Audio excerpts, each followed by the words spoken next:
Pala di Kabupaten Fakfak atau disebut dengan nama lokal Henggi adalah primadona dan merupakan sumber utama penghasilan para petani di Fakfak. Cakupan areal tanaman pala di Fakfak seluas 25.240 hektar yang terdiri dari areal monokultur seluas 9.373 hektar dan agroforestry pala seluas 15.883 hektar.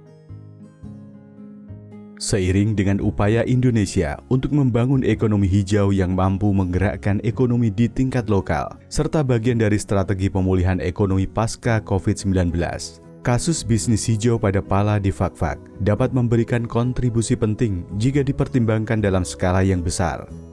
Mendemonstrasikan pendekatan triple bottom line yang dapat berdampak pada masyarakat, lingkungan, dan keuntungan finansial dari bisnis yang dijalankan. Untuk kegiatan RPJP untuk Kabupaten Fakfak untuk 10 tahun ke depan memang banyak program. Salah satunya dalam kita punya RPJP ini ada hutan desa. Yang hutan desa itu akan berlaku selama 35 tahun, Pak, izinnya.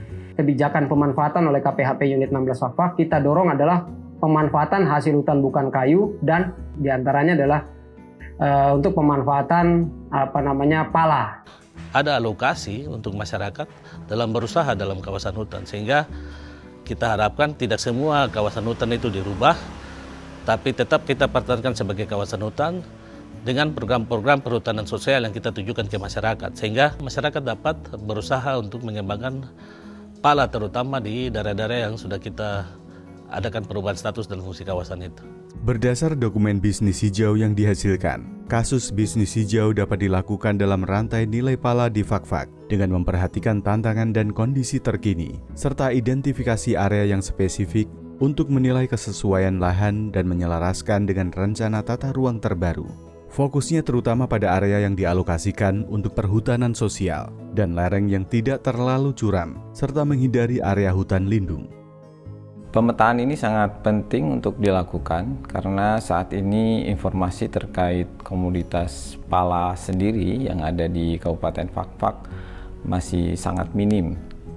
Selain itu juga kita akan dapat melihat bagaimana sebaran pala ini terhadap peruntukan lahan yang ada di dalam rencana tata ruang, baik itu RT/RW provinsi maupun RT/RW kabupaten. Pohon pala di Fakfak tumbuh tersebar dalam hutan di lereng-lereng bukit. Sejak dahulu ditanam dengan cara tradisional oleh orang-orang tua terdahulu atau tumbuh dengan sendirinya karena terbawa binatang. Tidak ada perlakuan khusus atau pemupukan seperti pada perkebunan modern. Hal ini memungkinkan pala Fakfak dapat memenuhi standar pasar organik.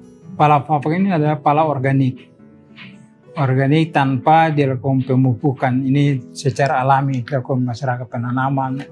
Ya, kita sebenarnya beberapa tahun lalu itu sudah ada 2 kampung yang dinilai sebagai kampung organik pala, dan ini sudah punya sertifikat, sudah ada. Dan tahun ini kita dengan Green Economic Growth juga ada bantu, ada 2 kampung yang nanti sudah disurvei untuk kampung organik pala juga. Masyarakat Fakfak memiliki praktek adat dan sosial yang melindungi pohon pala dari penebangan, serta panen buah pala yang sudah matang.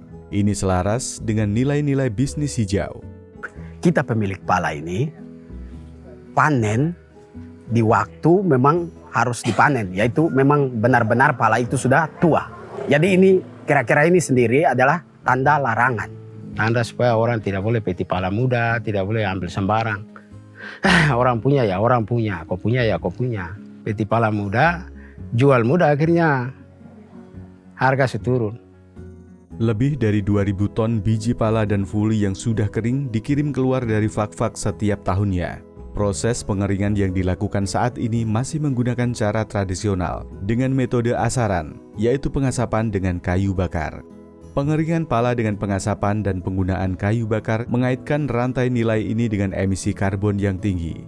Permintaan pasar internasional saat ini menghendaki pala dan fuli bebas aflatoksin yang berbahaya bagi kesehatan.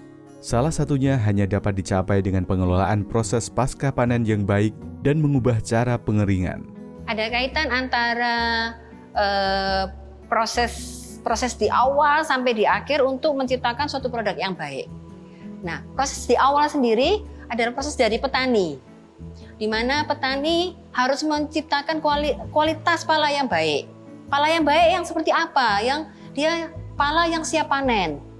Pendeliverian pun juga tidak lepas dari fokus kita. Setelah barang sampai, penanganan di gudang harus cepat. Jadi hari itu juga barang harus langsung diproses, harus langsung dikupas, dipilah, dipisah-pisah grade-nya. Setelah itu barang harus langsung kita proses dalam cool dryer.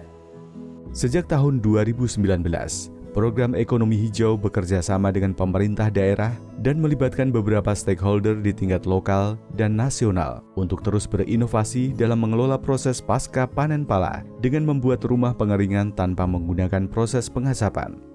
Inovasi baru ini mempercepat proses pengeringan pala hanya dalam waktu 5 hingga 7 hari dari proses tradisional yang memakan waktu hingga 14 hari. Dan juga menekan kemungkinan berkembangnya jamur yang menyebabkan munculnya zat aflatoksin.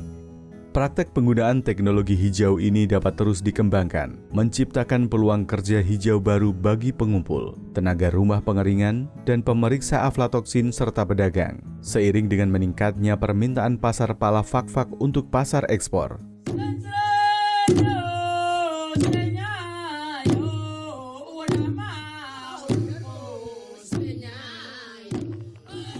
Ini tentu akan sangat baik bagi pemerintah ataupun calon investor dalam menyusun kebijakan-kebijakan ke depan yang lebih tepat sasaran maupun bagi investor dalam memberi dukungan-dukungan modal, bentuk-bentuk kegiatan yang dapat dilakukan dalam pemanfaatan hutannya.